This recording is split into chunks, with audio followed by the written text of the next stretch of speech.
What's up, everybody? It's been a while since I've done one of these, and as usual, there's always a small roster. I will not be surprised if it gets big. If not, oh well, they missed their chance. So yeah, welcome to the next GoldenFox podcast, and joining with me are Galaxy and Ryley Percival Miller. How are you two doing today? We're doing great, honestly. We're doing good. Nice. Using that fucking clip from what's the movie called? I don't fucking know. I don't fucking know. How should I know? Well, all I know is that Well, if you don't know, now you know. Rob Schneider was in that. Anyways, Yeah. Bigelow. something like that. Yeah. Anyways, so the things we're going to be talking about today in this podcast will be Helluva Boss episode 4, Raya and the Last Dragon, and the Suicide Squad trailer thoughts. And Yes. yeah, somebody's really excited about that. Yee. I have a story for that, so yee. All right. Well, since we kind of have a small group going, I think it's time we get to the topics immediately.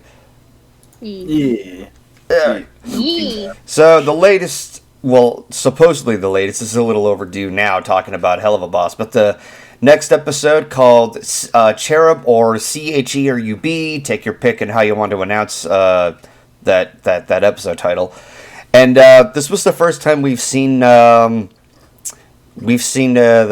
little bit of heaven with these cherubs, and there's been some mixed reactions on these characters, but nonetheless, it's a funny episode. Who wants to go first to continue the conversation? Me. All right, go ahead, Galaxy. So for me, okay. So you know what's kind of hilarious about this episode? What's like, that? This is not even about the episode right now. So if you guys search up Helluva Boss, there was this video that basically leaked a certain amount of the cherubs. They leaked that, and yet they basically clickbaited the living hell out of that thing, and people were kind of pissed. So now it's all over the internet. But mind you, this video was right before the episode, so these bitches basically just leaked the thing, and now everyone is just like, "Oh, is this the new Helluva Boss episode?" Nope, it's just a fucking compilation of it. But yeah, there's that. The cherubs to me kind of remind me of one of those those tropes of Christian people where they think they're good but they're not, in a way, not even trying to not even in a ironic sense, but just they're basically, if I were to be that person, they're like the Karens of Christianity, where Oh, sorry, no. yeah, that girl too.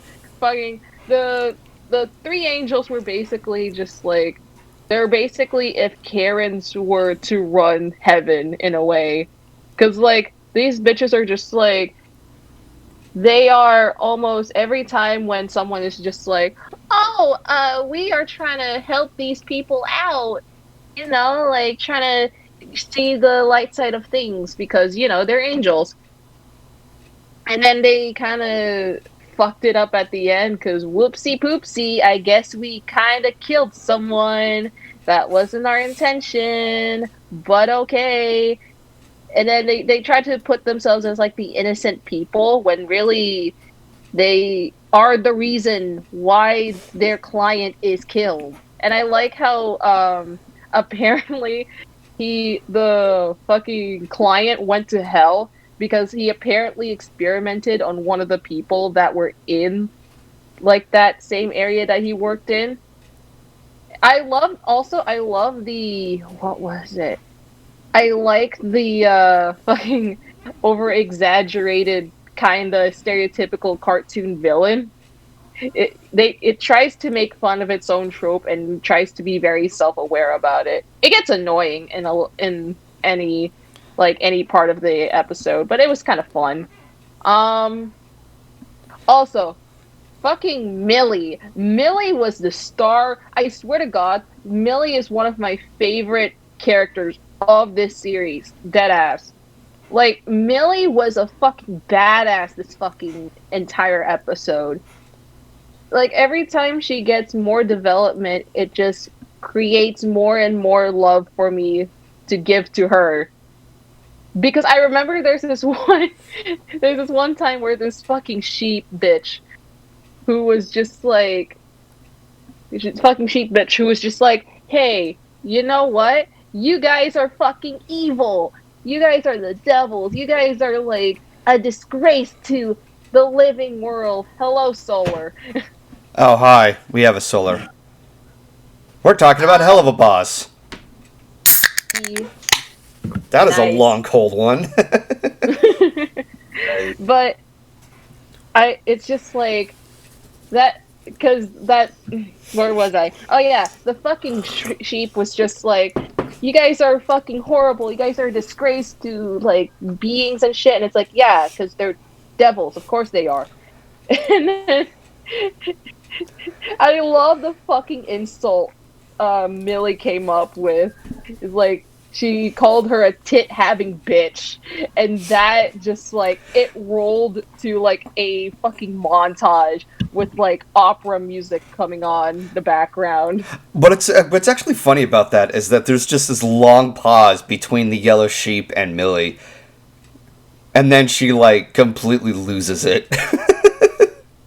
Yeah. I mean, how do you respond to something like that? Yeah. Being just so vapidly accused of having titties. Hell yeah. Speaking of titties, I love that during the gunfight scene where both Millie and Moxie were swinging together, and they're both like smooching their asses off while they're just shooting their rounds everywhere all over the stage. That was awesome. That was relationship fucking goals. You can't tell me shit.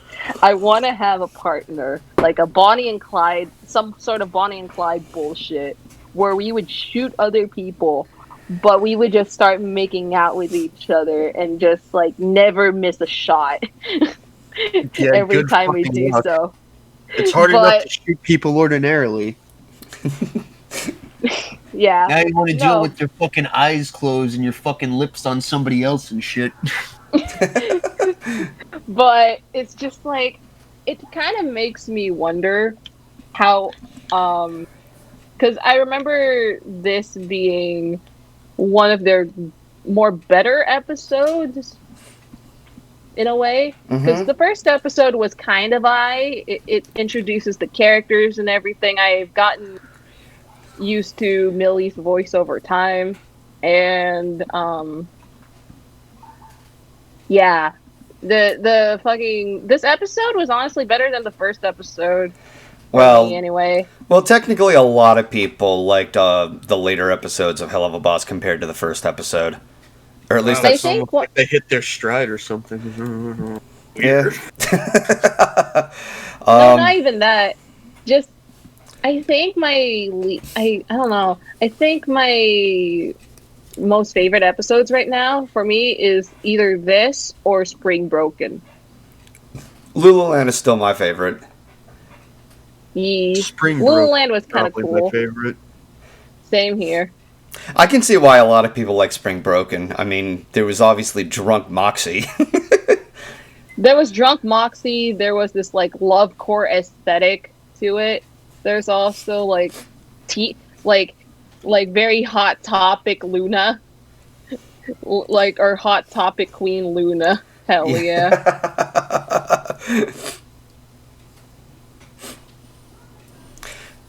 But yeah, I don't really remember much of this episode, but it was pretty good.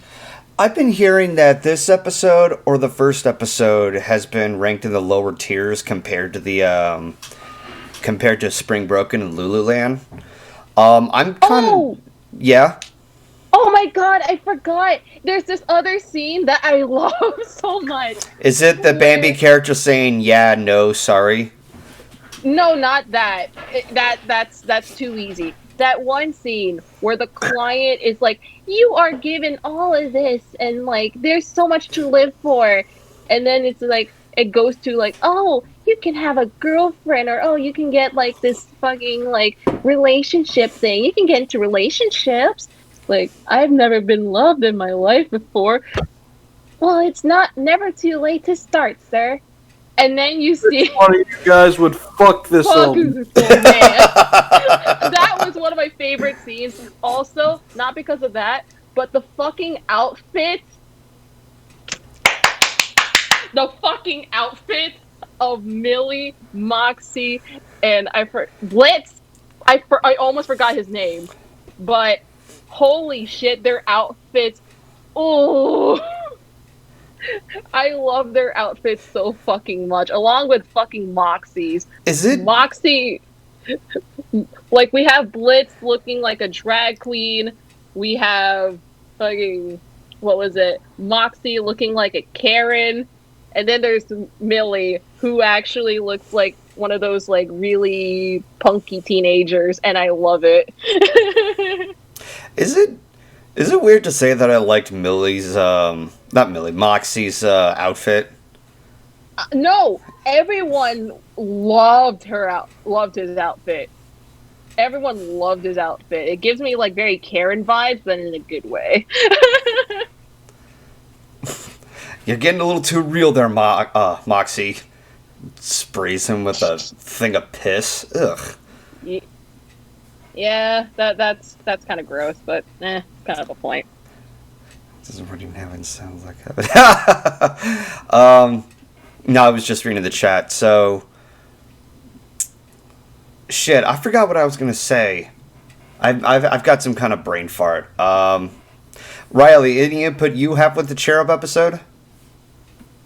Oh, I loved it. I love how it like brought forth another element to this world, which is heaven itself, which we hadn't really seen anything about it other than mentioned and stuff.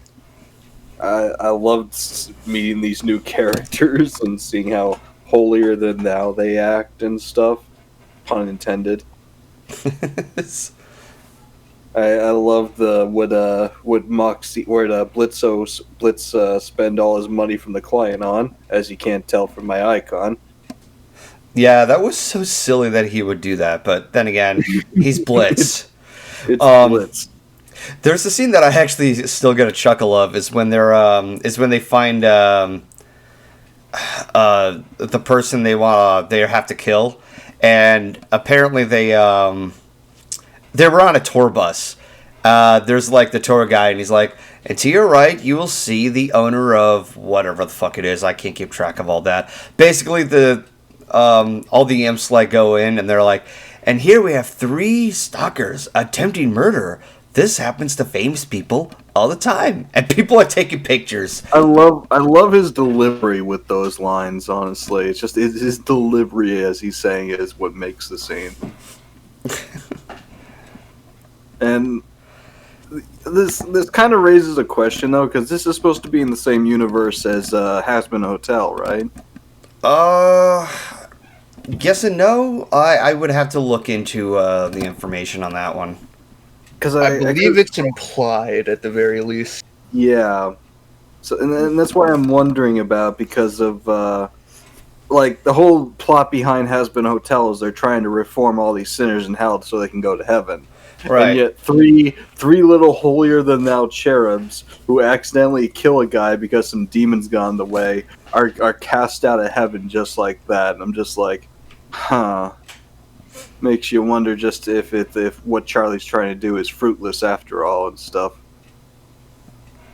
No, they are in kind of the same universe if you really think about it. Like, Hazbin Hotel is about reforming I'm not saying certain hotels. This is just like, okay, we're gonna be little shits just because. I mean, that's the idea with Helluva Boss. I think Peter described it best. It's like The Office, but in hell. Pretty much. Yeah. The office, if you will. Haha. Haha. And now that Office theme is in my head. But no, I really hope. Oh, sorry. Oh no, were you still continuing, Ryley? Yeah, I just wanted to say I'm really hoping that these characters come back somehow. Like I foresee them being either like a pain in the ass for Blitzo and stuff like that. I would not be surprised about that. A part of me, like, okay, somebody made some kind of comic or a video of a comic where because the cherubs were casted out or were kicked out of heaven, that they would be going through some kind of demon transformation or something like that. It's a pretty dark twist. I heard about that. Yeah, it's I don't know. It was cool to see Vivian play two of the characters though. Yeah, she plays both the was that a fawn I believe, and then the fucking the deer character. Yeah, the Rule 63 Bambi. Yeah, no, sorry, no. Yeah, no. Yeah, no. Sorry, no. So I'm like, I keep hearing that it's funny, but at the same time, it's like I'm kind of cringing because of just how like. I love it. Just how the tone is coming off, like, yeah, no, like it's coming off almost patronizing. Maybe that's the idea. Yeah, maybe that's the idea. Yeah. Possibly. Solar, any input you have with this episode? No, I didn't see this episode, so pass. Oh. Oof. Well, we'll be getting on to other things, too. Yeah, I know. We indeed. So, I think... What? What do you think? I'm more of the middle of the road with the with this episode. Like, my favorite episode is still going to be Lululand. But I don't know if there's going to be any episode to kind of top that off. Because Lululand had a personal drive to it. Whereas the rest of the episodes, they're more humor-based. And I gotta sneeze. Jesus. Oh, dang. Nice. Good. Bodily functions. Don't you just love hearing that live? No, Good. I'm not sure where I would rank this. Like, honestly, I don't have, like, I never hated any Helluva Boss episodes, so it's kind of difficult for me to, like, put forth, like, which episodes I would rank. But I know that there's one that I favor a lot. I just don't know where I would place anywhere else. I do like the idea that they introduce the heaven side and kind of expand, the world and its franchise a little bit more. And I did find it hilarious that they're playing this whole conscience role for this the old man between the cherubs and the imps. And just how it all concludes, like, it all does its job very well. A part of me did feel sorry for the cherubs when they got kicked out of heaven, but at the same time, they were just annoying to the imps, so it's like, it's kind of weird on how I'm supposed to feel, but it's still an enjoyable episode if you just watch it on the surface and just watch all the stupid shit unfold. So, with that in mind, I think we're about ready to move to the next topic, which I'm sure some of you are ready to talk about. So, Raya and the Last Dragon has been around for a couple of weeks now, or at least it was available on Disney+. I was one of those people who paid for the premiere access. Some people had issues paying for the premiere access, and some people don't want to risk their lives going to a movie theater because pandemic. But yes, Raya and the Last Dragon. This was a fun movie. I love the sword. I'm sorry. Who wants to go first talking about the film? I guess I'll go if nobody else is jumping. All right. I thought it was a cute movie. I mean, the whole plot line is like bare bones. It's kind of like an old RPG kind of plot type of thing, honestly. Okay. But I did like the characters. I did like the setting. It was interesting. I can't really say too much about the animation because I kept having issues with video quality watching. It's CGI. There's nothing new to talk about there. Fair enough, I guess. Yeah, I don't know. The characters are good. I love the dynamic between Raya and Sisu. Sisu being this like really naive, innocent, like trust every type of character. And I just love Sisu. Period. She's such a fun character. I love that one like dream sequence. She like talks about like just going up and saying, "Hey, we need that piece of the orb. Could you give it to it?" Yeah. Just walk into the sunset. Best friends forever. The first time I saw that, I was laughing so hard I had to put my face against the pillow so I wouldn't wake people up. My favorite scene, though, apart as far as the film goes, would probably be you know that scene when they're in like the dragon graveyard with all the statues and stuff, and it's like the girl Fang and her troop, how they don't say anything, they just go through quietly and carefully through this thing. It's just this powerful music in the background as this is going on. It's a very I just really like the atmosphere of that scene. I like that they didn't fucking ruin it by just pointing out the obvious and being like, "Oh, these are dragons that were affected." Like, yeah, no shit, ass. We can see that. But they didn't do that. They were just like, "Yeah, no, the characters." Like, these were my siblings. They saw it, they passed by it, and they thought on it. It showed a lot of character for the for the girl from Talon. I can't remember her name off the top of my head, but how she still has respect for these beings and she still holds on hope for them to come back and stuff, and all without any dialogue being said. I'm trying to remember who you're talking about. The one who betrayed Raya at the beginning of the movie. Oh, yeah, she was from Fang. Yeah, I said Fang. You said Talon. Yeah. Talon was where the fucking beefy dude was from. Oh, sorry. I meant to say Fang. Sorry. Oopsie. I'm still.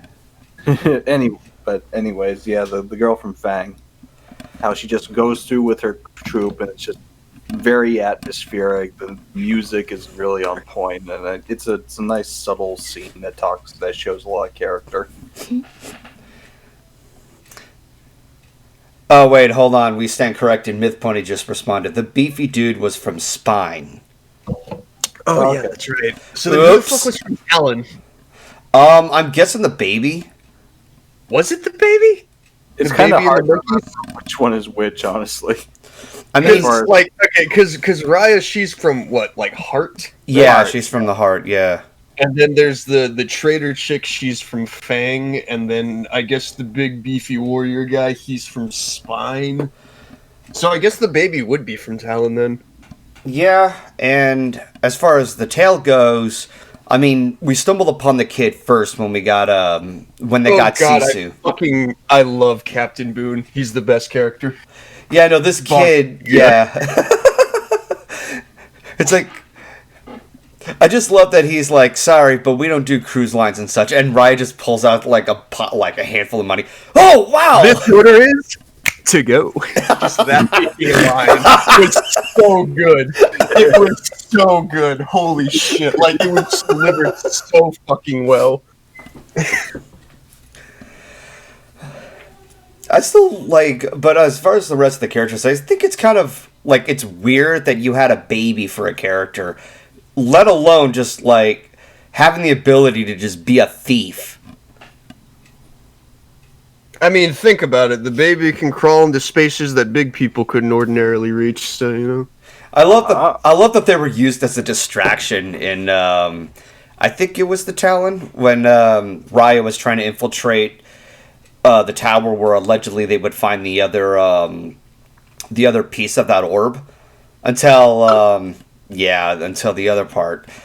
We're trying not to give out too much spoilers, but we will say it definitely has a lot of fun put into it. As what Ryley said, the plot of the movie is very, very bare bones, but I think what makes up for it is just the adventure and some of the creative uses of its own world comes to, especially with the sword that Raya has, because that sword, yeah, it turns into a grappling hook, and I'm just like, that is so creative.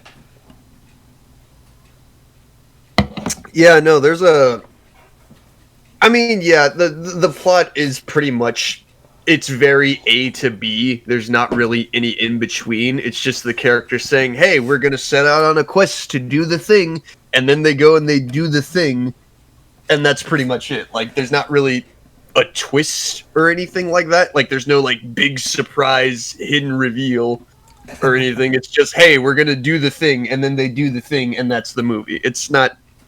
Like, Yeah. it's still good. It's not bad, but it's not, something fantastic. It's not a I mean, it's not a story I would write home about and say, "Oh, this is the greatest movie ever." You know what I'm saying? honestly, if you're gonna write its own fantasy and have these elements in there, how would you try to write a story that explores on the entire culture of this whole dragon world?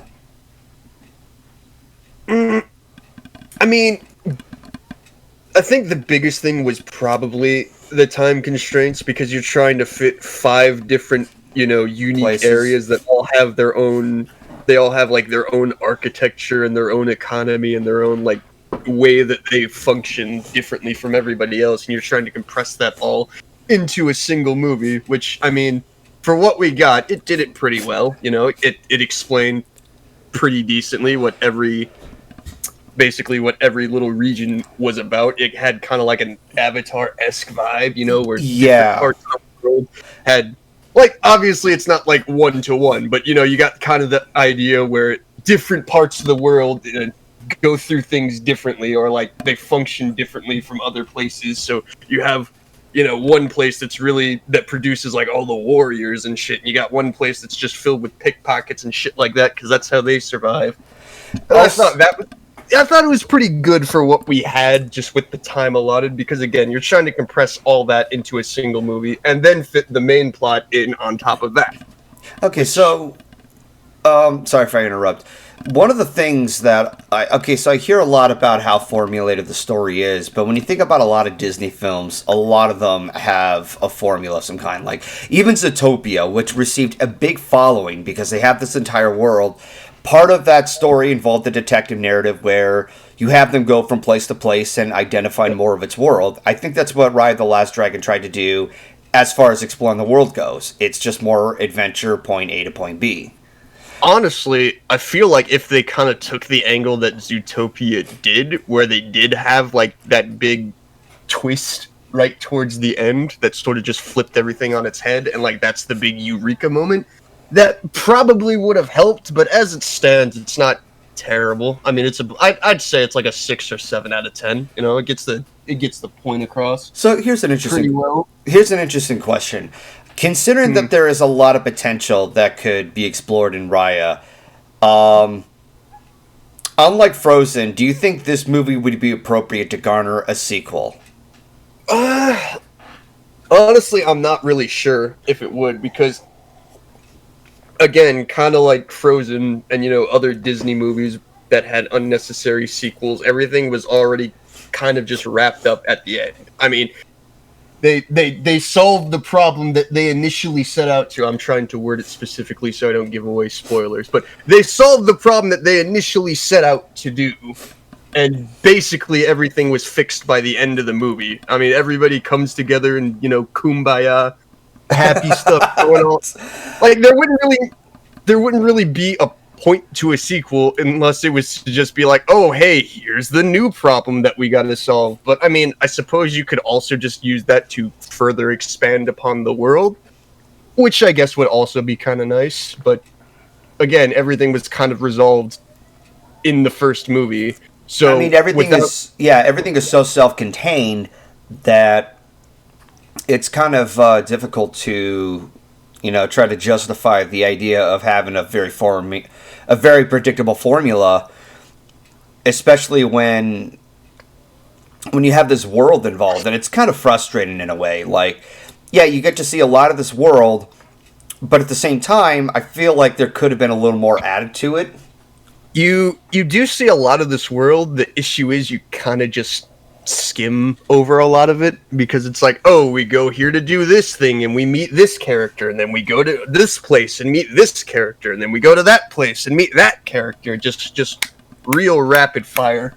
Like, you don't get to spend a lot of time and really appreciate each region. You get a decent chunk, you know. Or You get, actually, go ahead. you get a little bit of time, but it's not like you don't really get to appreciate them very much because by the time you're sort of getting used to how that place works, you're moving on to the next place and meeting the next character. Yeah, it does go pretty fast. If not a sequel, maybe a TV series or something. I mean, I could kind of see that because like the thing that I was also thinking about. I mean, this isn't a Disney film. This is DreamWorks, but I was kind of thinking of How to Train Your Dragon because that one was also fairly self-contained. I mean, you had the problem with, Vikings and dragons, they don't get along. And then you meet Hiccup, and he's the bridge between dragons and humans. He takes that first step, and everything is pretty much resolved in the first film, but then the second film really expands upon it, because now the dragons are, like, integrated with Viking society. So now they're doing shit like, oh yeah, we're gonna make battle armor for our fucking dragons, or we're gonna pair up our Vikings with dragons that suit their personalities and shit the best. So Or we're gonna make weapons and like defenses and armor and shit out of our dragon scales that get shed off, and just a bunch of shit like that does expand upon it. You were saying, So Ryley? So you think this is a good start to maybe a franchise or something? I mean, it really depends. If they are, then I hope they handle it delicately, because there's a lot that I enjoyed from Raya and the Last Dragon. I mean, yeah, it's formulated, but there was just so much I was able to just take from it. I mean, I loved its world. I loved that fucking sword. I love Sisu. She's easily one of the funnest characters that I've had in a while. Yeah, she's pretty great. I think if they were going to try and do a sequel, they would really just have to pull out all the stops and just go all in, because anything less would just kind of fall flat on its face from everything else that's been built up. It's kind of challenging. It's a bit challenging to think about, because you don't want it to have the same fate like what Frozen 2 had. I mean, yeah, like, the thing is, we have this huge world, and we didn't really get to explore a lot of it. So if a sequel happened, and they really just sort of expanded upon these parts of the world, maybe develop some new issue or some shit like that. Go ahead, Riley. It would probably make shit better. You know what I just realized? What? This movie has a similar plot to the first Spyro game. I haven't played Spyro, so I wouldn't know. I know exactly what you're talking about. Yeah. But yeah, if you've played Spyro, you know the plot to this movie. It's not it's not very complex to wrap your head around. I think it was said best. Ryley, I think you said this. This is more like a one-shot D&D playthrough. That's what this movie kind of is. That wasn't me. I think that was Robin. No, it wasn't Robin. It was Galaxy? No, I don't think it was Galaxy. No. Well, it might have been I think it was Solar. Solar. It might have been. Yeah. Well, somebody said it, and I was like, that's a pretty good way to try to define something. Ryley did say one shot, but that's basically what it is. It's just like, oh, hey, here's the problem. You're introduced to the world. Now go around it and solve it, and then the problem's solved by the end, and that's it. So it's basically a fucking one shot. Yeah, it's classic RPG. yeah. Okay. But, yeah, I like the moral in this movie, but I do feel like they kind of just softballed it, really, because the more, like, I do like that this movie is kind of just saying, hey, maybe don't be so fucking cynical, because that's kind of something I've been thinking about myself, is like, damn, today you just have to be fucking cynical if you want to survive, because you can't possibly believe that somebody does something good just because they want to do something good. There's always some ulterior motive or some reason that would benefit them as the reason. Like, this one's like, no, just people do nice shit because it feels nice to do. So maybe, kind of start trusting people. Don't be a cynical prick. I am a little mixed about that. You said before that sometimes you have to be cynical in order to be defensive. And most of what Raya was going through, she had to be cynical and be defensive in order to survive the rest of the world, especially during... That's what I'm getting at, is like, yeah, the moral is good, but like, Raya was completely justified in being cynical after what fucking happened. Like, there was no... Anybody else would have done the exact... As a matter of fact, I'm pretty sure every other nation did the exact same fucking thing. Which, I mean, I guess that's the point of the movie, is just, you gotta come together, kumbaya, humanity strong when we're united. But... Strong. But yeah, no, like, it's kind of really just there. It's not really very nuanced. It's just kind of in your face I think as to what the movie wants you to learn.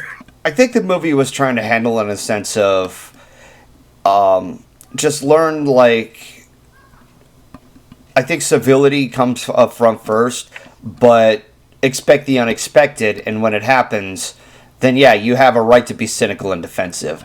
The scene that kind of shows that, even though it's kind of weird that they put Raya in the blame of all this, it's when, I'm not going to try to go into spoilers, but there's a moment between Raya and I keep forgetting the other character's name, and something happened there. I'm not going to give out any spoilers, but she was kind of in the right to be upset because the other person... Yeah. Shit.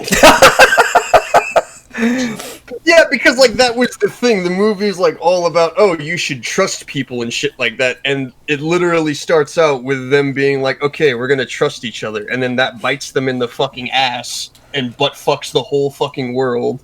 And then the movie's just like, oh, but try it again, and then it works. Also, I like what Myth Pony is saying here. I think the idea was that yes, you have to be cynical and practical to survive the world, but you have to, if you have to lean on other people, you have to be a little vulnerable and give them respect and trust. I mean, that works too. I love how whenever Raya mentioned the girl from Fang, she said like Bertoni or something like that, and I just heard her saying bitch after every time she said her name. Every time she says that word, I'm just replacing it with bitch, and it has the exact same connotation. You know what I mean? Meanwhile, I'm still, like, mentally laughing, like, in my head, I'm still laughing at that scene where Sisu has her plan to go into the Fang headquarters and just pull out that gift saying, hey, you want us to save the world? Because all it takes is one piece of the orb. Yes, thank you. Best friends forever. I've been waiting for somebody to ask. I've been waiting. Hey, you want to unfuck the world? Shit, I guess. Shit. That's all you had to say.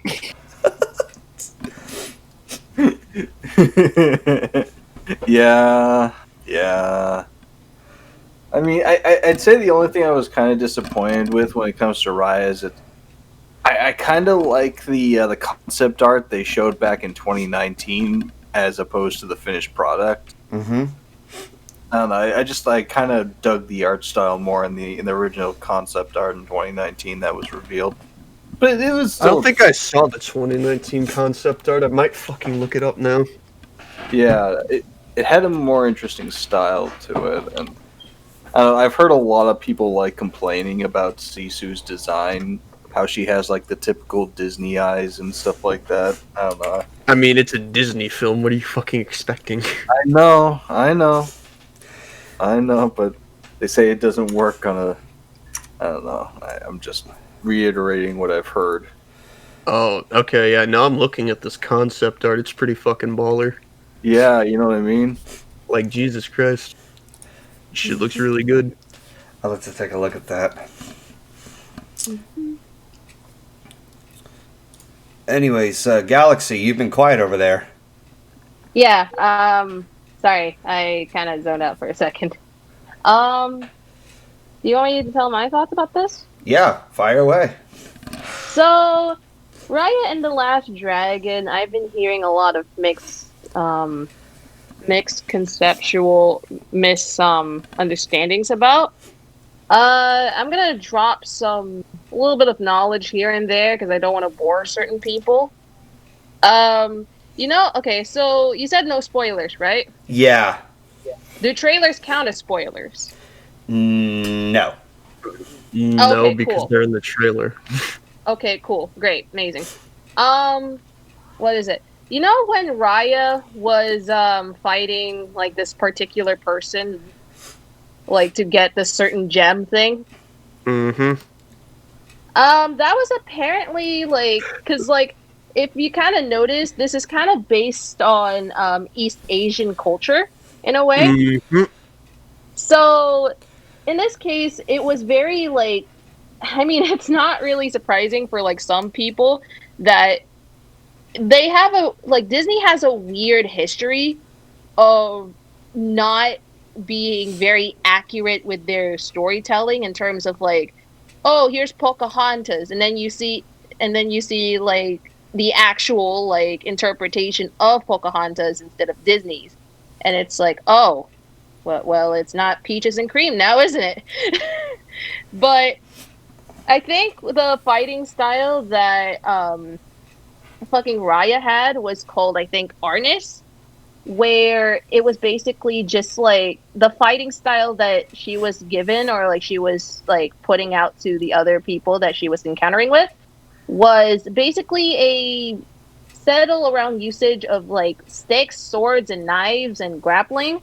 There were some cases in the movie that I'm not going to spoil where it was very modern day because nowadays when Arnis is being used, it was to be self-defense in a way or defending yourself.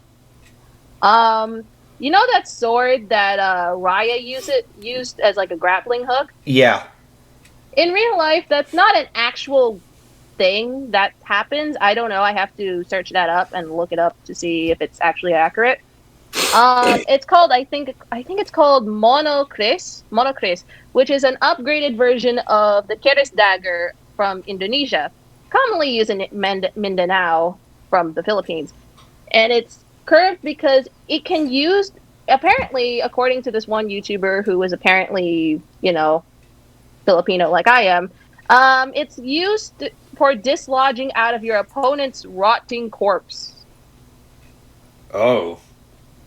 Yeah. So that sword that Raya uses, yeah, that can be used for like basically just like digging into digging into someone's corpse, basically. Yikes. Well, I'd hate to break it to you, but most swords pierce flesh. Yeah, and it's curved in a way. No, it's curved in a way to serve that kind of point, basically. But I mean, yeah, no, besides that's a concept that's been shown. It's also been shown in like European swords because there was like the fucking flamberge, which was basically, hey, it's a stabbing sword, except for it's got a bunch of curves in it, so the stabbing fucking hurts worse. Get fucked. Yeah. It's which is besides- really fucking funny. Besides that, what was it? The fucking moral about trust in others that can help you, thing. I struggled through that. We've all do.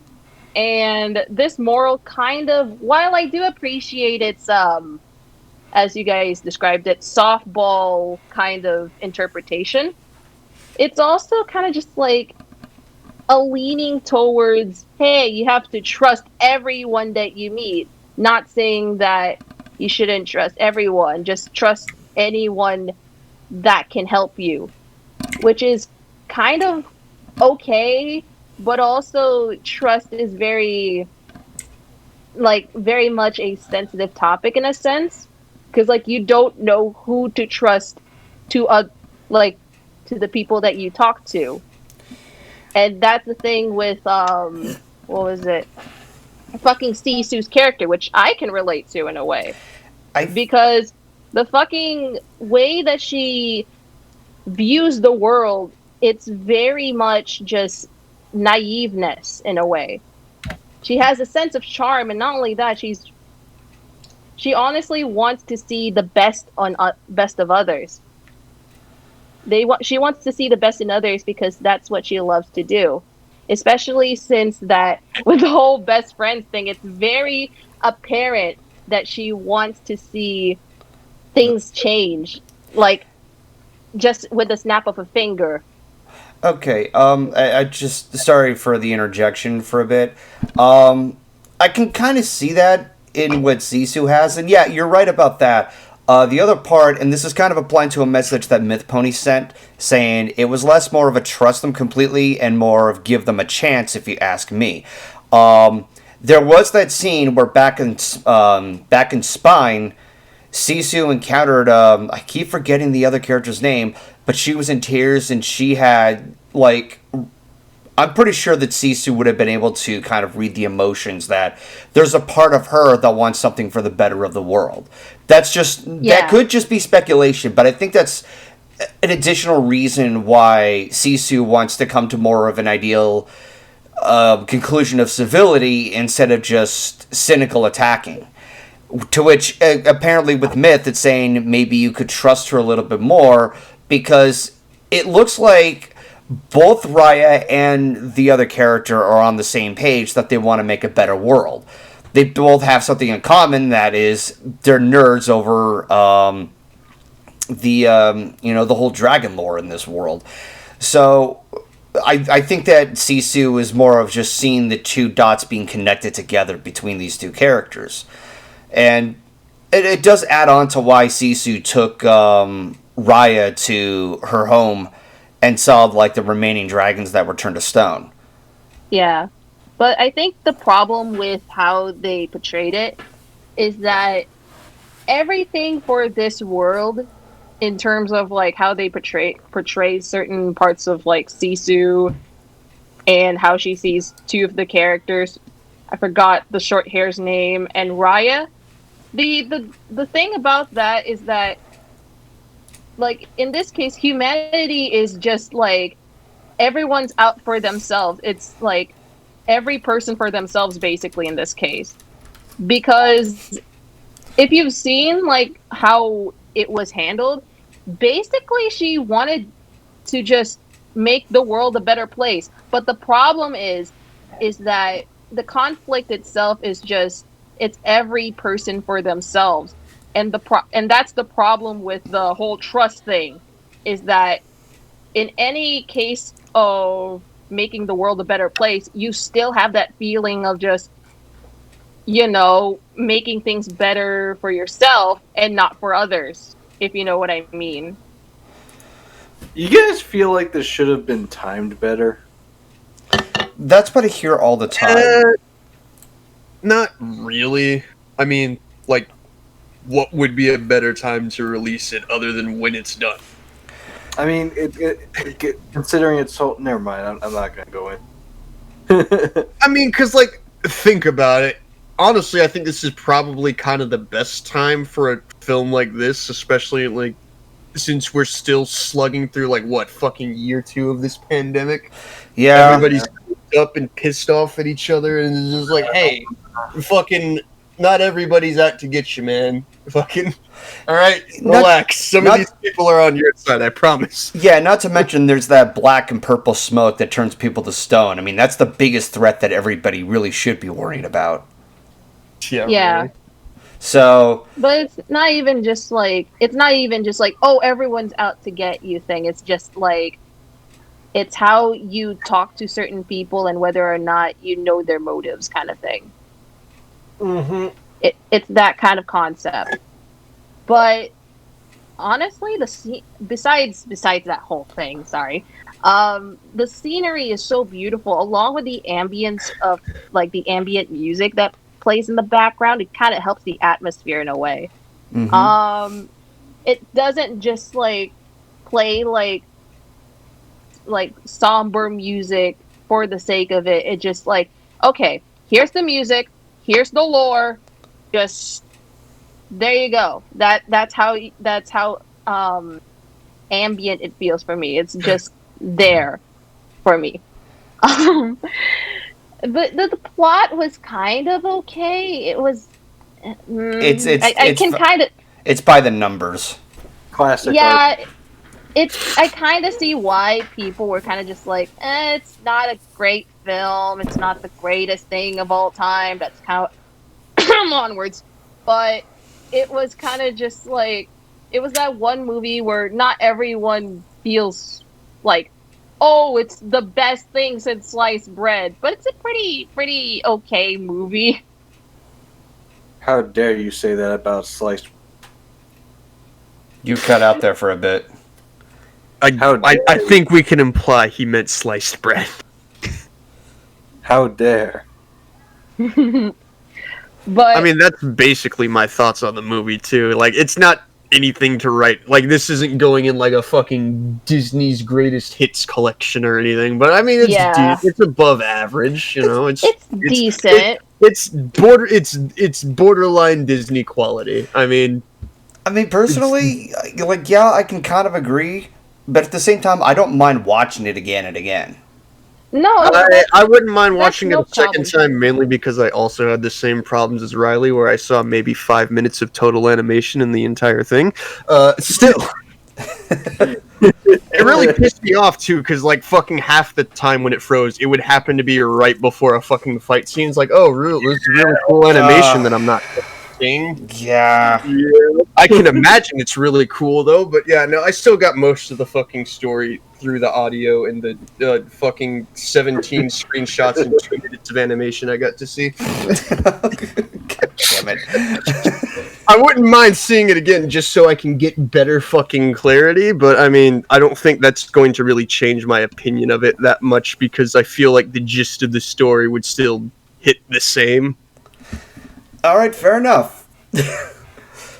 Because, like, I mean, yeah, like, I'd just be repeating what I fucking said. It's above average. Yeah. It's not anything super perfect. It's above average, but it's also, at the same time, I'm itching for them to make it longer, in a way. Like, not, like, longer as, like, Snyder cut longer, but just, like, a little bit longer so that we can process everything that's going on, and not only that, it's, like, we can process like Raya lore and and the shit. Dragon, the C.H.E.R.U.B cut. It's 500 years because that's how long Shut she the was. fuck up.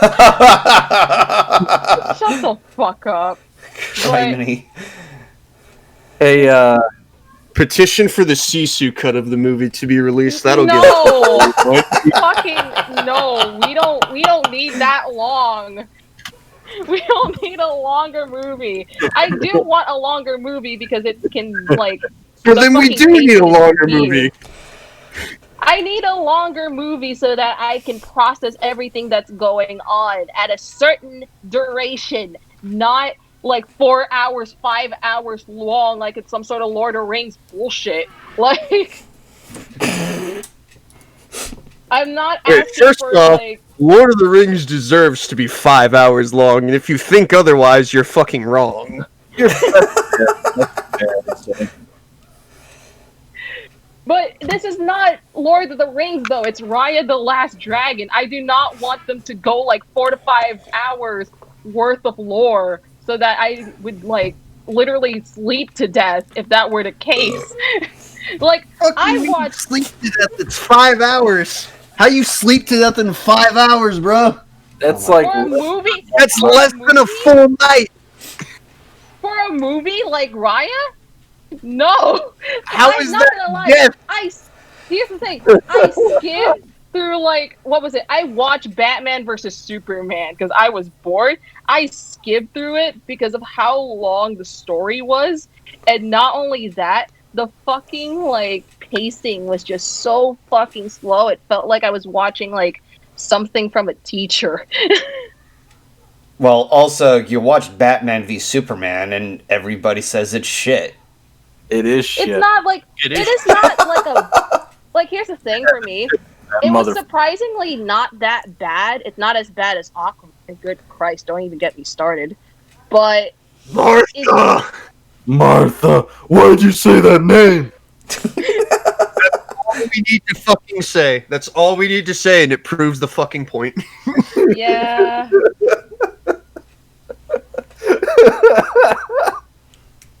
Jesus. Oh, before we move on to the next topic, though. oh god. Hey, Golden, Yes. I wonder what strain those dragons be smoking. Strain, you said? Yeah, because they're totally stoned.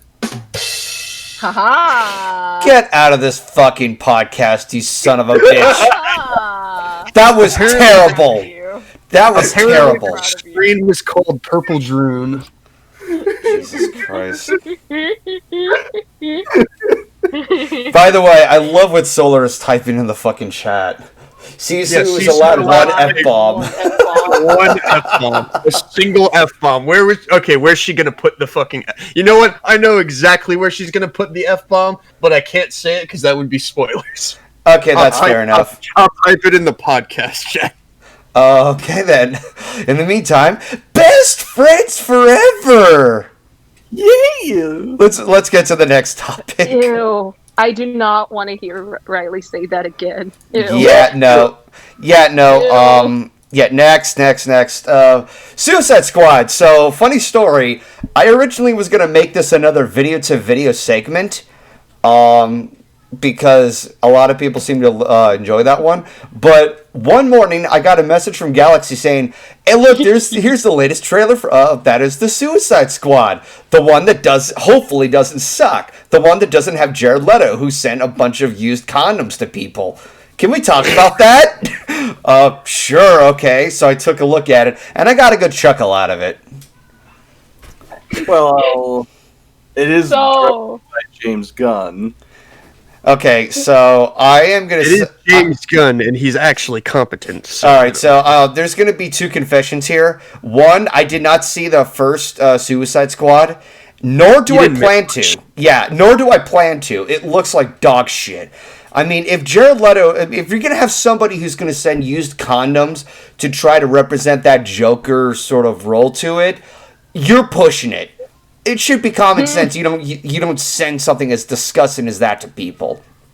that's a fucking biohazard, bro. Yeah. Literally. On the other It's hand, literally That's common classified as a sense. biohazard. On the other hand, I have another confession here, and you guys will probably be in the right to grab your torches and pitchforks. I have never seen Guardians of the Galaxy. Oh, you're pushing it. You're pushing it.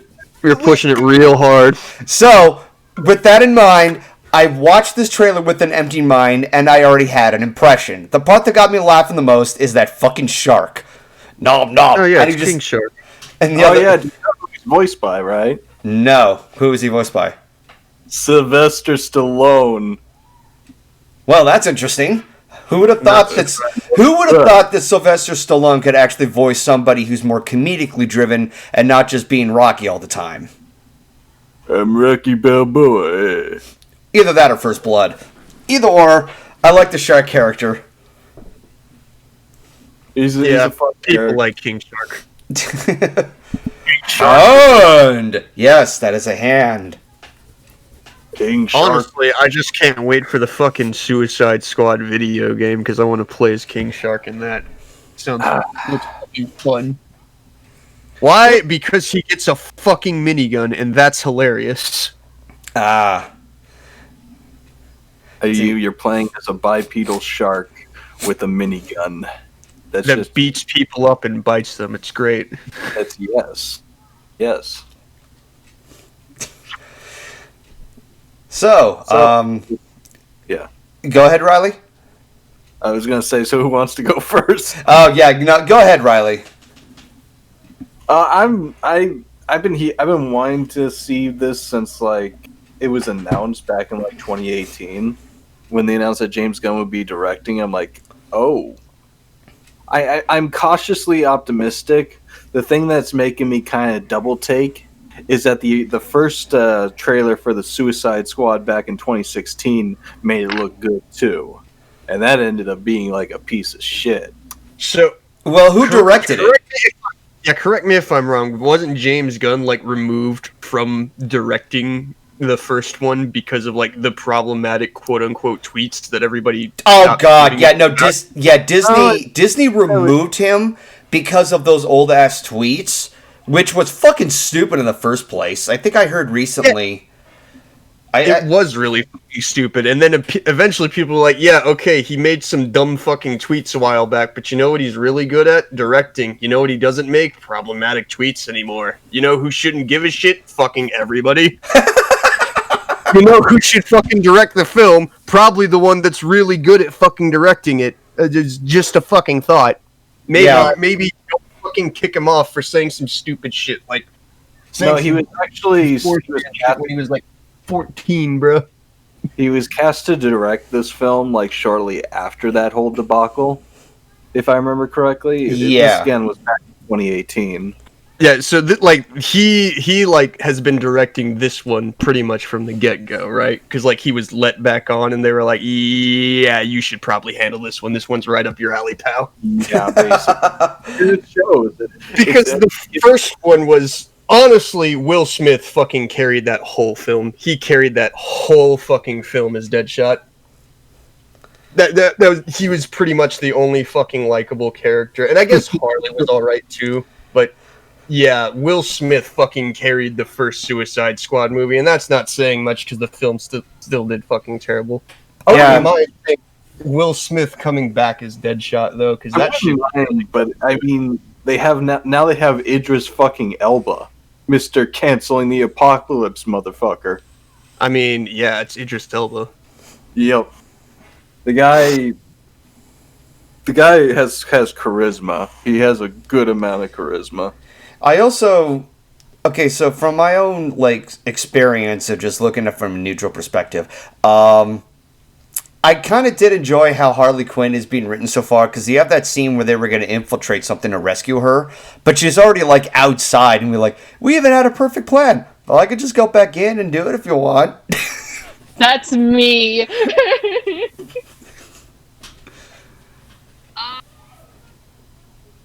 Hello?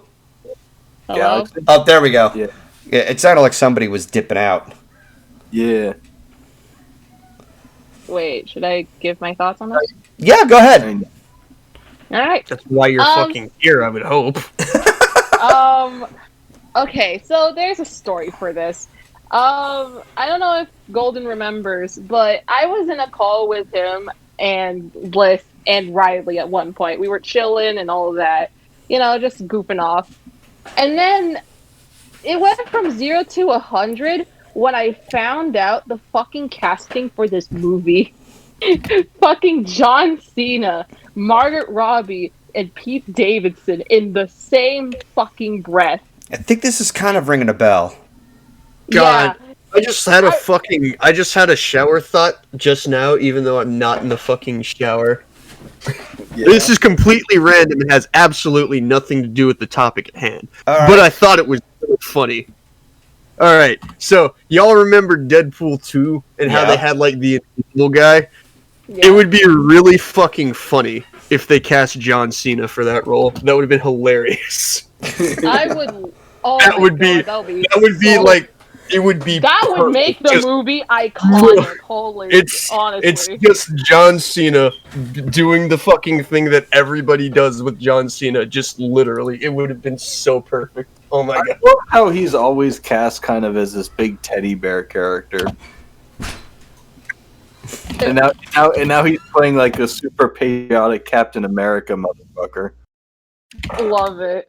But also, I went to, like, the funny thing about what Golden says about rating this topic is, like, I was just, like, in an exaggerated way, I was just like, hey, Goldie Bear, Sugar Plum, Sugar Daddy, listen, can we talk about this, this particular Suicide Squad movie that's gonna be released this fucking year with Pete Davidson, John Cena, and Margaret Robbie? Okay, thanks, bye. I was just like, hey, can we do this? All right, thanks, bye. I'm gonna be there. I'm gonna be there on the fucking bartender. But Well, it's just like, all of that aside, the fucking movie looked amazing, especially for I forgot the name now. Who directed this movie? James, yeah, James what? You cut Gunn. out for me. yeah, James Gunn. James Gunn. James Gunn. Okay, for James Gunn, he apparently what was it? He directed all three of the Guardians of the Galaxy. That's very knowledgeable. And apparently he wrote or directed the Scooby Doo live action movie, so that's pretty good for his resume. He wrote for But it. also, the fact that here's the thing with me, not gonna lie. I'm not really a big DC fan, but I like Suicide Squad 2016 more than Aquaman or Batman versus Superman. Well, that's not I saying feel- much. That's a majority of DC films. Yeah, that's the Yeah. problem. Is that unless you're Lego Batman versus Superman, when a movie about fucking like these like several misfits killing off a certain person is better than whatever the hell BVS is, that's saying something from your franchise. That one franchise you should give a shit about. Because Aquaman was such a boring movie. I went on a tirade about this at one point in a stream. You know this, Golden. Yes, I do. I also know you're a big DC fan. Can I just mention something from the trailer? Uh huh. The fact that they got fucking Starro in this film, apparently. Who's Sorrow? Yeah. Starro was the first enemy that united the Justice League together in the comics. Ah, okay. Giant alien starfish. Yeah, basically. Yeah. Pretty much. Yeah. He conquers planets, takes over people's minds, and all this other shit. Standard stuff. Yeah. Big integral. Yeah. But back on the subject, just like for me, Margot Robbie is not a bad she's not really a bad actress for someone to play Harley Quinn. I mean, she basically did a hell of a job for someone like her, basically. Because for Harley Quinn, that's like a tricky fucking thing. I'm not gonna lie, because I was just like, okay, why is she dressed like that? And then afterwards, like I think Birds of Prey, that's where it's like, okay, she's playing the role really, really well, especially for like someone like Margot Robbie. Because I would honestly think that I wouldn't think of anyone else. Because then again, if it were someone else like Scarlett Johansson, it would look, oh my god, I don't even want to think about that.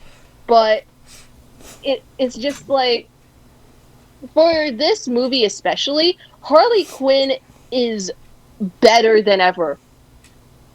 Like, for me anyway. If there's one thing James Gunn is good at directing, it's characters. Like the character interactions that he makes are just legendary, honestly. Oh my god. And he wrote Harley Quinn so well. I am so proud of James Gunn.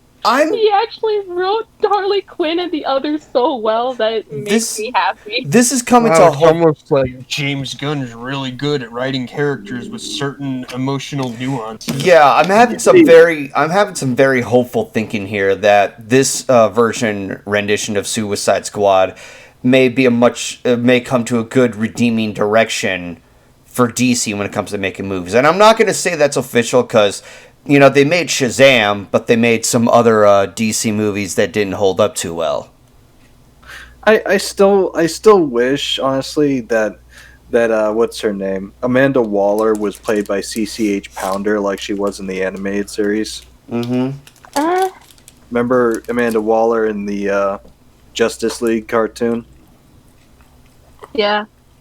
No, but the reason why I say that I was so happy that Harley Quinn was written very well by James Gunn was because I was hoping that he wasn't like fucking put a gun to his head, just like make her like fucking the same way with Suicide Squad in the first, like I think 2016, make her more this and more of that instead of just like being a fun character.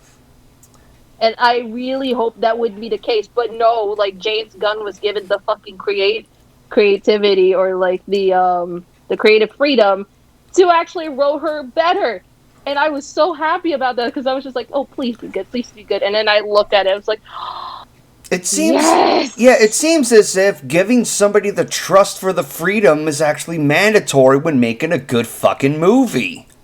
yes, that's what I was It's almost thinking. like if you're hiring somebody as a creative director, you should let them handle the creating part.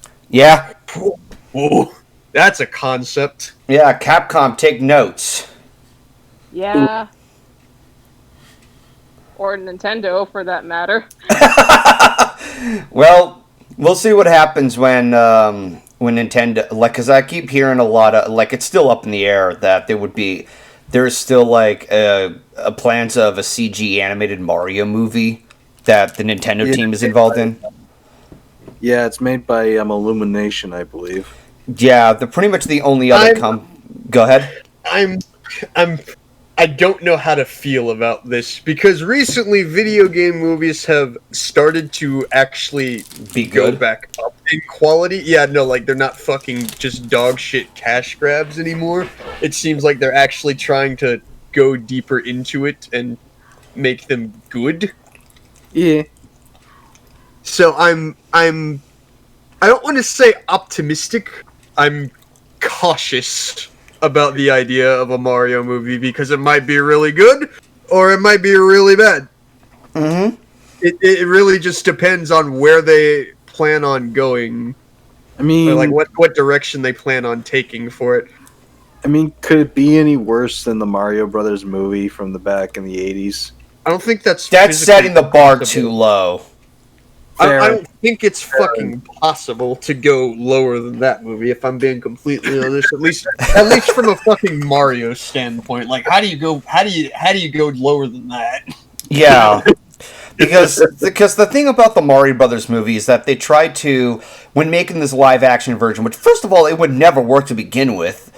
Second, they tried to bank the success off of like those movies that, well, aside from nostalgia, they also tried to bank off the success of, you know, the atmosphere of having a dystopian city and such. Like you had Blade Runner, but you also had TMNT. But what made TMNT work is that it was a parody or a satire of the Silver Age of comics.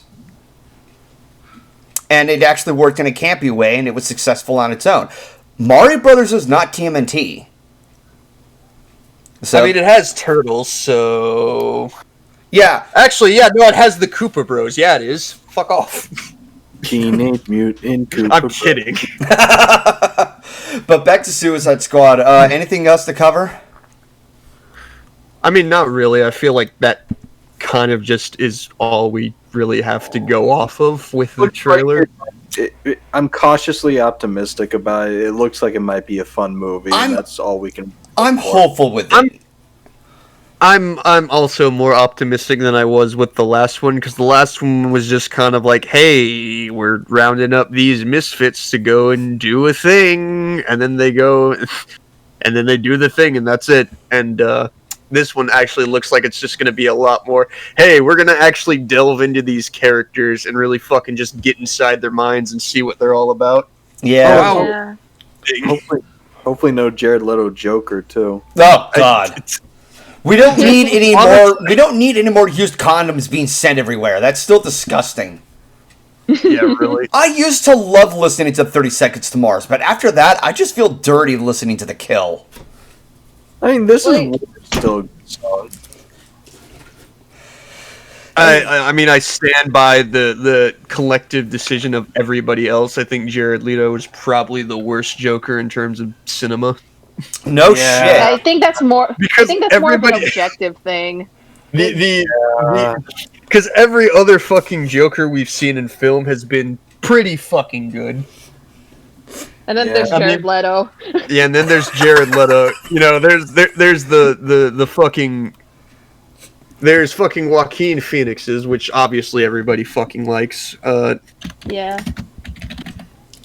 Then everybody remembers Jared Leto because his was just like, "Hey, I'm the Joker. I'm crazy. That's it." That's it. That was Yeah. pretty much his entire fucking thing. Is just like, hey, I'm crazy. That's it.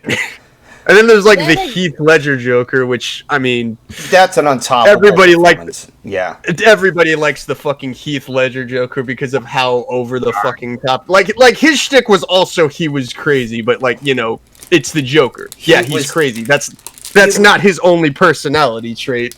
The Heath Ledger one was just really fucking nuanced into how, like he was a Joker that fucking knew what he wanted, Yeah. and I liked that. See, I'm not a monster. I'm just ahead of the curve. It's not about money. It's about sending a message. I want to see these scars. Just Heath Ledger is just he was so hard to top, but I think Joaquin Phoenix might have leveled up there. He might have been the one. He might have been the one to top Heath Ledger. Right now they're both like they're neck and neck in my head. Like it's really hard to choose between them. All right then. So I guess we're done with the Suicide Squad trailer. Yeah. Yeah, I guess. Okay. Because we've been kind of going off topic over a couple of things, and yeah, I think it's time to go to the Q&A. Q&A, peoples. Yep. So, Q&A. obviously there's going to be a stupid delay where between Twitch and the viewers, and we got to wait until the questions come in. But back to the whole video game thing. Like, obviously there's still, like, word up in the air about the Mario Brothers movie. I'm still hopeful. Like, I really want the Mortal Kombat movie to be good. I mean, the trailer looked a lot of fun. You got Sub-Zero, who takes a character's blood and turns it into a dagger. I'm cautiously optimistic about the new Mortal Kombat, mainly just because I've seen how the last Mortal Kombat movies went, and Well, I mean they weren't terrible, but they were your quintessential B movies. They're just the movies you kind of poke fun at, and you go to see them because you kind of just want to turn your brain off.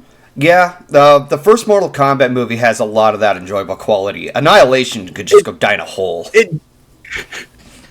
I mean, it also had some pretty good music, and that I feel like that really propped it up in terms of quality. Oh, yeah. Okay, so we finally have some questions. Mario Golf or Mario Tennis? Neither. I don't care about the sport versions of Mario games. Mario Golf or Mario Tennis? Honestly, I want to say Mario Tennis, just because it's more fast-paced. I've never really been a fan of golf. Like, I've played it, I'm decent at it, I just don't really like it because it's really slow-paced, and it's sort of an all-day affair that you do, because you're going to be out there. You're going to be out there for a minimum of, like, 3 hours if you're doing a full 18-hole set, and that's, obviously barring weather conditions or a lot of people clogging up the course. Yeah, the only golf game that any of us enjoy playing is golf with their friends. Golf with your friends, monkey golf from Super Monkey Ball and Super Monkey Ball 2. That was pretty fun. Like, basically any sort of fantasy golf where the courses are really fucking wacky, that's pretty fun to me. But, like, regular golf, not so much. I mean, I guess Mario Golf kind of falls under that because it's fucking Mario. But it doesn't really lean too heavily into the fantasy side of it. For the most part, it's just kind of, hey, Mario Golf Toadstool Tour. Okay, let's move to the next one. Let's see. If you have played the Mario Party games, which one is your favorite Mario Party game so far? Duct Tape Bone? I'm only going to say this. I only liked the first one. I hated the second one so bad that I did not bother to proceed with the later installments. I think 4 was probably my favorite. God, what games did 4 have? Because I remember it was definitely a GameCube title that I played a lot of, and 4 was definitely on the GameCube.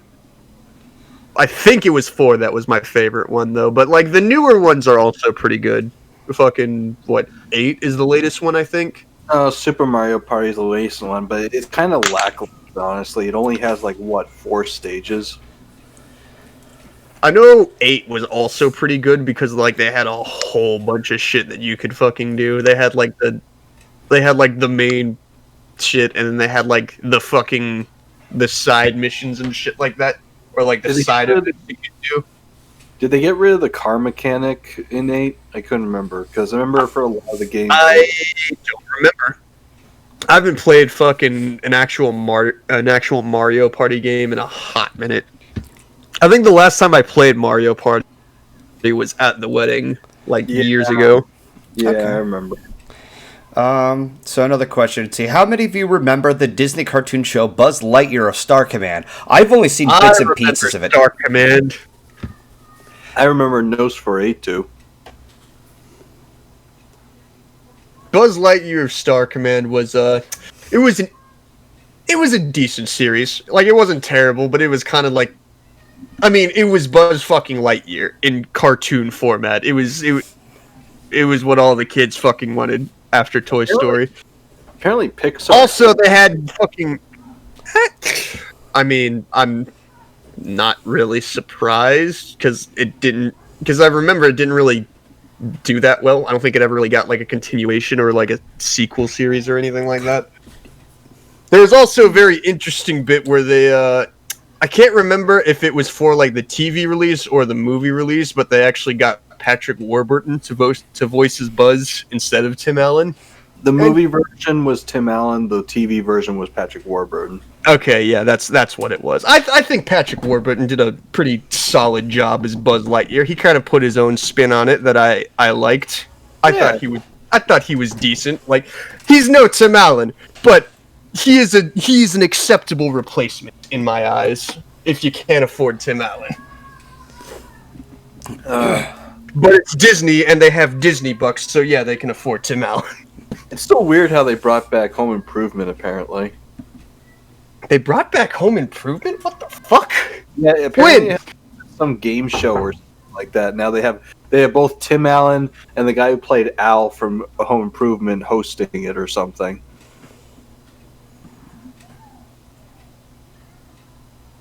Hello? Hello?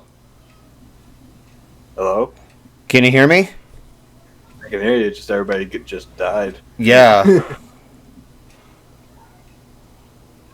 Hello? Solar?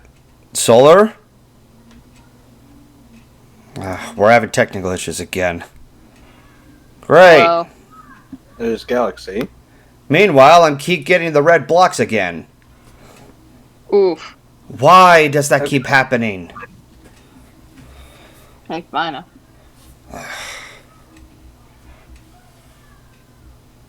Galaxy's still here.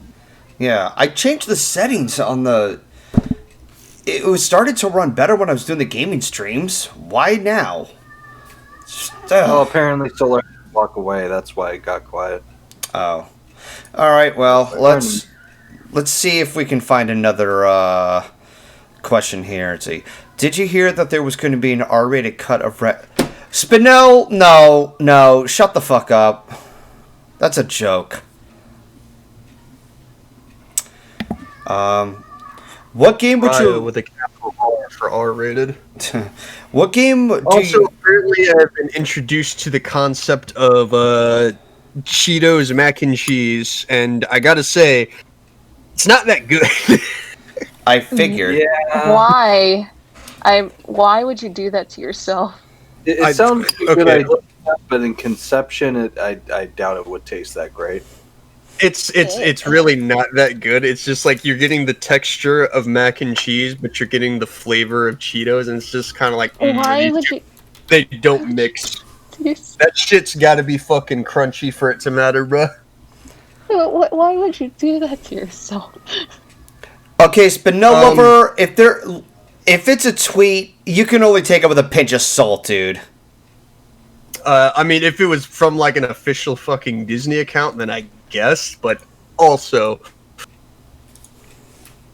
I was about to go to Twitter for a second, and then I realized, oh yeah, I'm not going on Twitter for the rest of the week until I see Godzilla vs. Kong. To avoid So I spoilers. stopped. Yeah, because I told Bliss and I told Peter the same thing. Basically, we all fucking signed a blood pact on the 25th that we're not going to go on Twitter until next week when we see the film, so as to avoid getting fucking spoiled. It's pretty funny. I mean, part of me could, because I'm just here. I could literally go to my theater and watch it right now, but part of me also just kind of wants to save the experience for when I have everybody else with me. Because you only get to see it for the first time once, and I might as well do it when I'm with, friends. But yeah. Those are the good memories of seeing films with friends. Okay, Yeah, so... really, that's pre-pandemic feeling. Alright, so Spinel Lover, I just looked up the tweet. It was said that Raya and the Last Dragon almost had an R rating, and they had to change some things. That's nothing new. The Black Cauldron was in that same predicament. Remember how much fucking... Honestly, I'm surprised the fucking Black Cauldron didn't get an... I mean, I guess not. I mean, it was dark, but I don't think it was, like, R-rating dark, but... Well, yeah, they have a few scenes that were cut from the film that were really terrifying. Yeah, there's literally characters where their skin was melting off. There's already scenes that are fucking terrifying. Have you seen the movie? Yes, I did. Yeah, it received a PG rating. Which, by the way, the PG back then was taken a lot more seriously. Yeah. PG got away with some fucking shit back then, dude. Like, literally. Temple of Doom. Fucking goddamn, I mean, yeah, holy shit, like a Temple of Doom. Oh yeah, because what I mean is the PG rating was treated a lot more differently. That it was rated for something that was a lot more violent compared to just like, everything that has blood and swearing is R. Like, no, they had some flexibility. It was PG for parental guidance, which was literally, hey, parents, use your discretion as to whether your kid can see this movie or not. Yeah. And that's a part of me that wants to talk about that more, because there's a certain movie that I love, but people are just like trashing on it because it's bloody and gory despite that it's PG. And it came out in 1978. Watership Down. Watership Down. Yeah. Most people keep making the assumption that, it was PG and the Europe gave it the unanimous rating. The PG rating was a different product of its time, and that movie was not meant for kids. Also, if you think... It has the same fucking energy as, like, when my parents got me Conker's Bad Fur Day for the N64 because they saw a cute squirrel on the front of it. And then I turned on the fucking game and it opens with Conker fucking sawing the Nintendo logo in half with a fucking chainsaw. I'm like, somebody didn't read the fine print on this. But also, I'm trying to remember where I was last left off about. If you think that Watership Down was, like, dark and gruesome, you haven't seen Philaday. You want to know something fun, weird about Watership Down? What's that? The director of the animated film, for years, claimed the original book as his own. He claimed he had exclusive rights to everything. And it wasn't until last year where he was sued by the estate of the author of Watership Down, the book series, into finally getting the rights back so they can actually do something more with Watership Down. I'm not kidding. I have the exclusive rights to this. This lawsuit says otherwise, pal. Yep. Like, the director of the animated films claimed for years that Watership Down was his property, even though all he did was direct the animated version of the film. Yep. So, that's interesting. See, Zuckerman knows what I'm talking about. Philaday is really messed up. It's gory. It has some scenes that look really, really disturbing compared to the visions Fiverr has.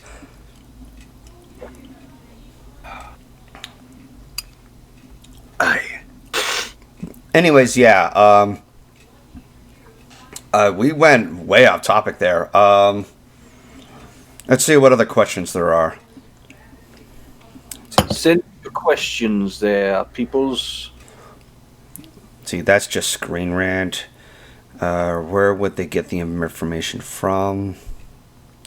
Do you like the animation in Raya and the Last Dragon? Yeah, it's CGI. They all look the same. It's Disney quality CGI. It being good is kind of a given since it's Disney. That's not to say that, like, animation should be taken for granted, whether it's 3D or 2D. but And yeah, it is I mean- kind of what you expect from Disney at this point. You have Yeah. seen like CG animated films. I mean, look at fucking Spider-Verse. Yeah, no, Spider-Verse was great. Oh fucking yeah, loved no, it. Spider-Verse, Yes, Spider-Verse and the so Lego good. Movie are the big examples of when they put more of a particular style to it. Or the Peanuts movie that was done by Sky Studios. They have Too. yeah, they have a particular style of CGI and not just fluent 3D graphics or digital images. They actually imitated like the art style from the original TV show and the comics. Yeah. I really like one of the techniques that they employed, and like it was something that you don't really pick up on the first half or like the first watch of Spider-Verse, but up until Miles gets bit by the spider, the animation is actually displayed on twos, which basically means every frame is shown for 2 frames instead of 1. So it kind of has that stuttery appearance, but then after he gets bit, it just goes pure like 60 FPS. And I thought that was cool. Let's see. Because that's like his spider sense increasing his awareness and shit like that. I thought that All was right. a really So next question. Thoughts on Falcon and the Winter Soldier? I haven't watched it yet. Yeah, I haven't watched Also haven't seen it, so Yeah. got nothing for you. Have any of you seen the movie Frankenweenie? No, I haven't. Nope. All right. I've seen the commercial for it, but that's about it. Oh, who's seen Plague Dogs? Oh boy, the same people behind Watership Down adapted another book that was from the same author for Watership Down. And again, if you think that Watership Down is dark, Plague Dogs fucks you up, even as an adult. Just saying. Plague Dog, the adult version of Watership Down, if Watership Down wasn't adult enough. No, let me put it this way. There's a scene where there was a hunter and he was searching around with binoculars, and he stumbled upon one of the 2 dogs who ran away from a fucked up laboratory for bad experimentation and everything. But the dog had this unfortunate luck of just wanting to be with a human being, but the worst thing would happen to them. And I know exactly what you're talking yeah, about. the dog was about to climb up and actually like be in the arms of the hunter, but accidentally one of his hind legs hit the trigger and blew the guy's face off. That's fucked. That's the kind of shit that is 10 times darker than Watership Down.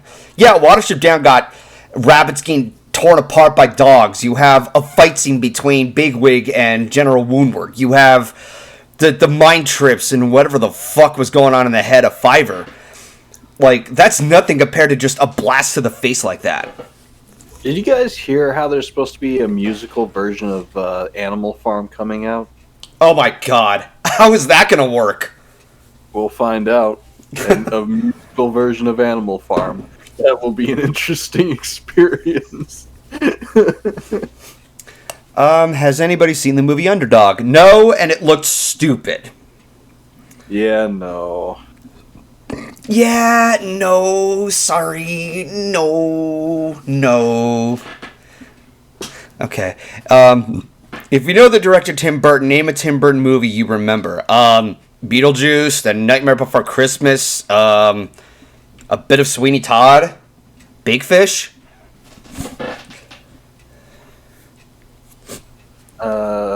Yeah, basically Beetlejuice is probably my favorite film from him. Yeah, I still like Beetlejuice. He's become kind of a parody of himself at this point. Yeah, he has. So, where once his style was this cool, interesting look, is now just, oh, it's a Tim Burton style film, so all this excess of white and stuff.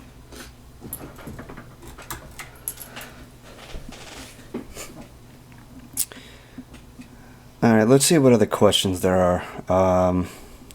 Let's see. I dislike Beetlejuice. Okay, to each their own. You heathen. Well, also, I wasn't a fan of Tim Burton's style when I was a kid. It always looked too creepy for me.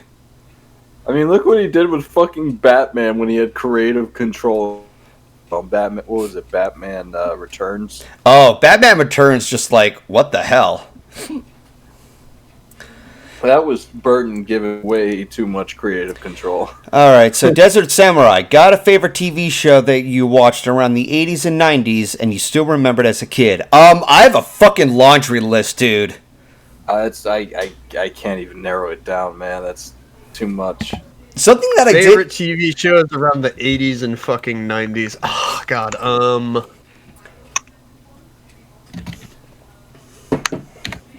I'm trying to I have to fucking dig through all of my fucking shit to know what came from which period. Oh, here's an obscure show that you guys may or may not remember. Do you remember Amazing Animals?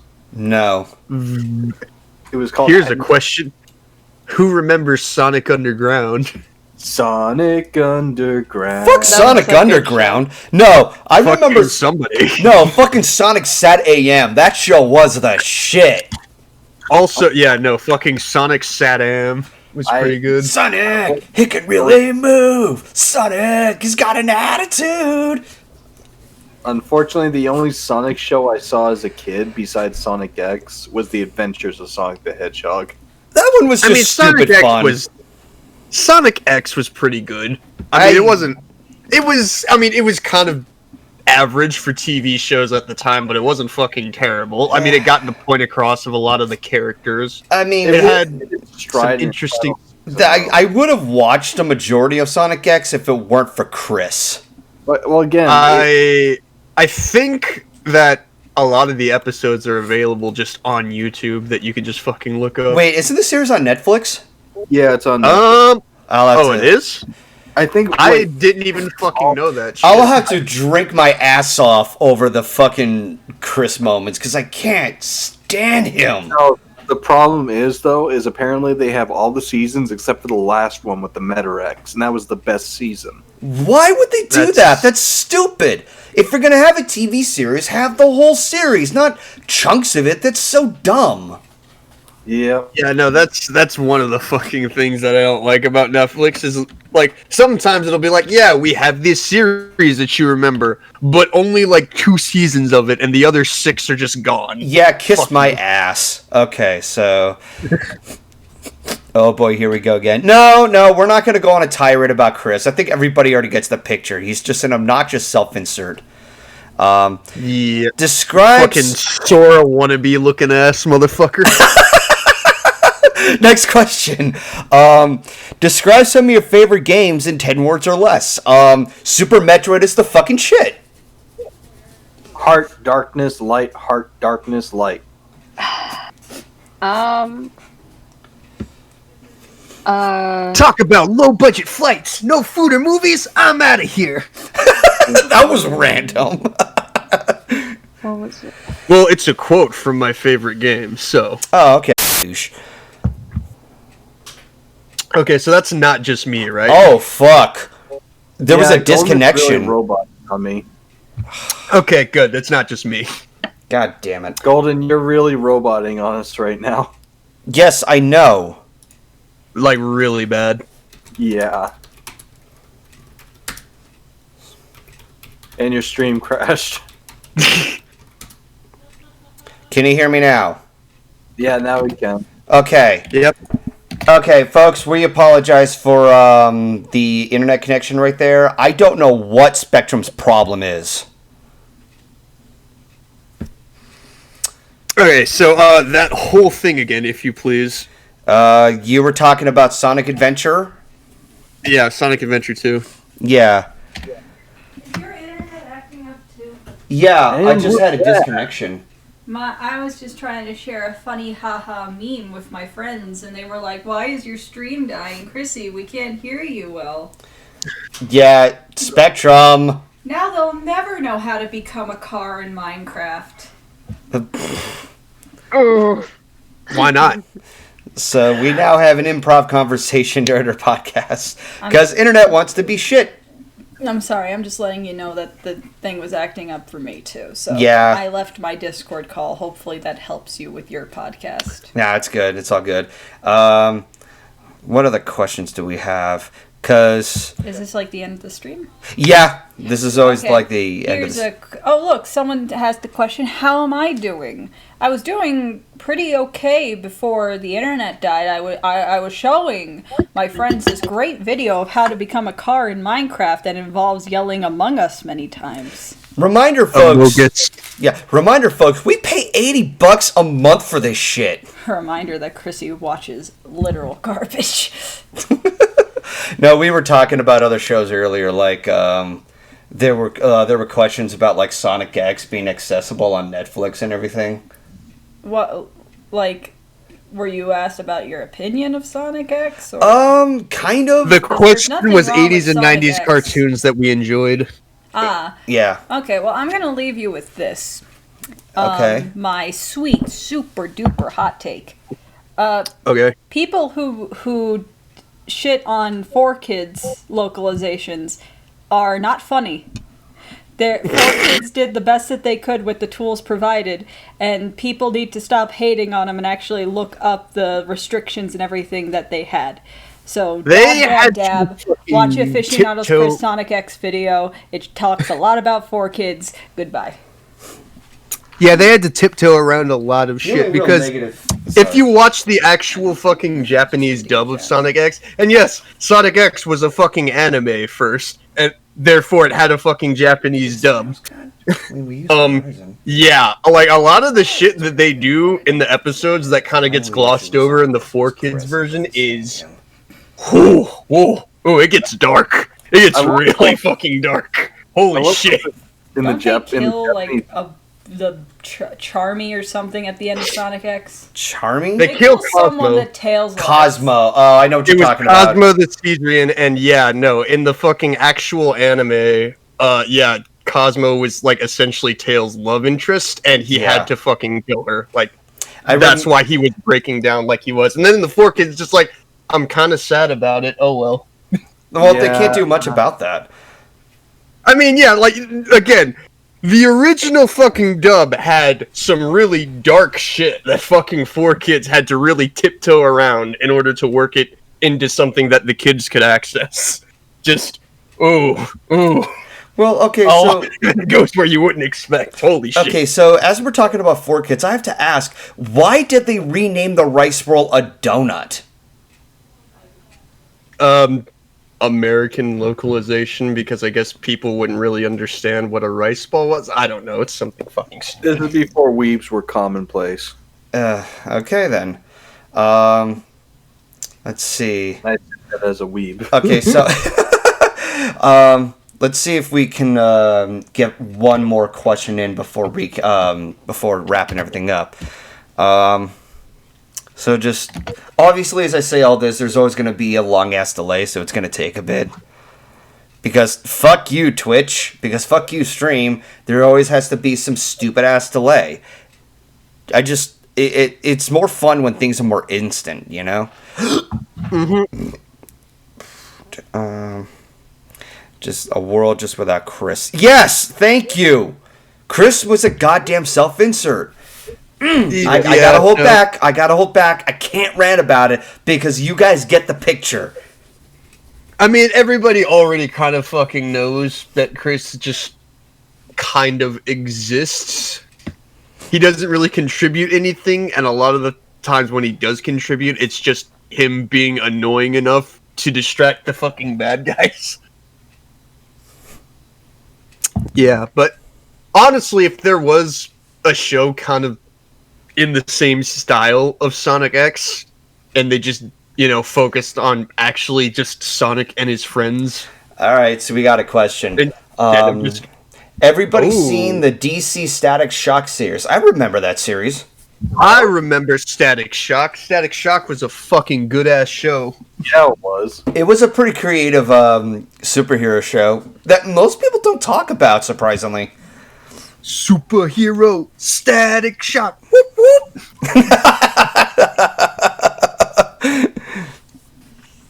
I remember that fucking intro. Yeah, with fucking Little Romeo doing it, if I remember correctly. I remember that in like during the year 2000, there was a good number of like new TV shows that were being made for Kids WB, and obviously one of them would gain a meme character status, that being the Jackie Chan Adventures. Oh, I love Jackie Chan Adventures. I do too. One more thing. One more. Magic must fight magic. Hiya! Uncle said, basically. But yeah, I liked Static Shock. And on that note, I think it's time we wrap everything up. Yeah. Yeah, Probably. Yeah. So this turned into a pretty enjoyable podcast with some funny jokes here and there. It is nice that I get back to it every once in a while. But there's always some things going on. Not to mention, I'm trying to look for just looking for any kind of material to talk about when it comes to the podcast, because I kind of exhausted myself when I went through a weekly basis. Hopefully there will be more to touch upon. I do hope to hear more from what future projects may become. I do hope to hear more about the Mario movie. I hope the Mortal Kombat movie's good. I'm looking forward to Godzilla vs. Kong, and I know that a lot of you are going to have a lot to say about it, especially Solar. And yeah. Now, just a fair warning, there's something going on next week on your end, isn't it? Like you're going somewhere? I'm going to Bliss and Aeon's place, so I guess. Okay. Because I was like, at first I had the idea that next week we could just have an entire podcast talking about Godzilla vs. Kong, because I can only imagine how much we would talk about it, but I just wanted to make sure if you'd be down for that, because I know that I would presume you guys would go to the theater to see it. I would probably watch it on HBO Max. Yeah. We're going to the theater, get the authentic experience, like the popcorn that's $20 and the goddamn drinks that are like 10. I miss going to the movie theater, man. Join the club. I honestly, I kind of miss going to movie theaters too, but honestly, going to a movie theater during the pandemic is also kind of nice, because you just kind of get the whole place to yourself, or like at the most with 5 other people or some shit. I'm surprised that the theaters are still running in some areas. I mean, you'd think they would go bankrupt or something because of the lack of customers. I'm honestly surprised that the theater at my place is still fucking running, because my area isn't exactly like a big fucking metropolis, and we have like one total movie theater, so I guess if anybody wants to see movies, they kind of have to go there. One of the things that did kind of hurt movie theater change is when, Christopher Nolan made a bunch of them open up in order to play Tenet, and they ended up losing a lot of money because... Yikes. Now they have to pay rent on the locations for the movie theaters in order to open them up and get them going, and not get anybody going in there to pay for it. Shit. Well, I heard that Tenet was actually really good. I heard it was good, but it did not do well in theaters. Well, I think the main issue was just that people didn't want to go to theaters because nobody wanted to deal with all the pandemic shit. And honestly, trying to watch a fucking movie with a mask is just, especially when you're trying to fucking eat and drink and shit like that, it's just more of a hassle than it's worth, as opposed to watching at home where you can scratch your nuts, pause the movie, and then go and take a fucking monster piss and come back and leave. Pick up right where you left off. That's gonna be me watching Godzilla vs. Kong. Like, I see the battle going on, I'm like, I gotta go to the bathroom. See, that's not going to be me, because I'm not a fucking weakling. I have a bladder that is a steel trap that locked down tighter than Fort Knox. I went and I sat through... God, what was it? I sat through fucking the James Cameron Avatar movie entirely, even though I had to piss really fucking bad, because I was like, if I have to piss, I'm going to miss this fucking movie, and I'm not going to do that. Dude, but, that was after the movie. That is the best feeling in the world. Just finally releasing. No, dude, that was me. Oh. That was me when I went to go see the fucking Hobbit in theaters. I don't think I've ever had an experience where I had to leave the movie while it was playing in order to go and pee. You miss out on whatever's going on. Exactly. That's why I've never fucking done it. I've just sat there and just been like, alright, I'm going to fucking suffer through this because I want to see this shit. I mean, the other choice is to, there are ways you could finagle, There are ways you could finagle a bathroom break without moving. It's just that's really fucking risky, because if one thing on that setup messes up, that'll be awkward to explain. However, if it works flawlessly, nobody even knows, so, better. Yeah. Alright, so, as we're wrapping things up, yes, I do hope to check out Godzilla vs. Kong, and hopefully the next podcast, if I can make it, if I can align everything correctly, that'll be in it. I'm aiming to make the next podcast to be entirely about Godzilla vs. Kong, because I know that there would be so much to talk about. That's going to depend, basically, on when you decide to do the podcast, because I'm going to see it next week, and I think what's probably going to end up happening is I'm going to get picked up on Saturday, we're going to see it on Sunday, and then I'm probably going back home on Sunday, so that would probably be that weekend. Okay, so we'll probably have for it. Okay, so let's aim for the week. Maybe. Yeah, the weekend after seems more probable compared to what's going on now. Because I know that you're a big fan of this stuff, and I know that Bliss is a big fan of this stuff. I know that Robin wants to come in and ask for another goddamn death wish, while Peter will just sign a death wish and not give a shit. Peter can't die, so he doesn't care if he has a death wish or not. I'm now fully convinced that it's just not possible to kill him. Like his power knows no physical limits.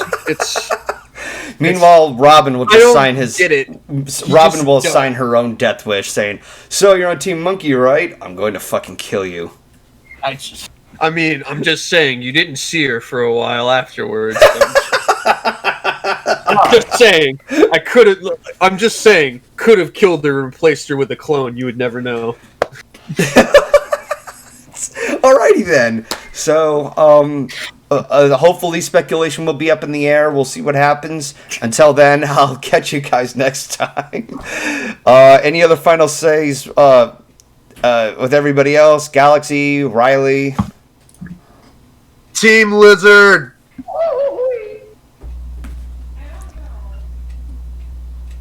And I hear a buzzy noise.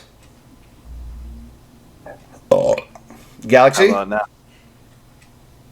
I guess she's just dead. Hello. Oh, she came back from the dead.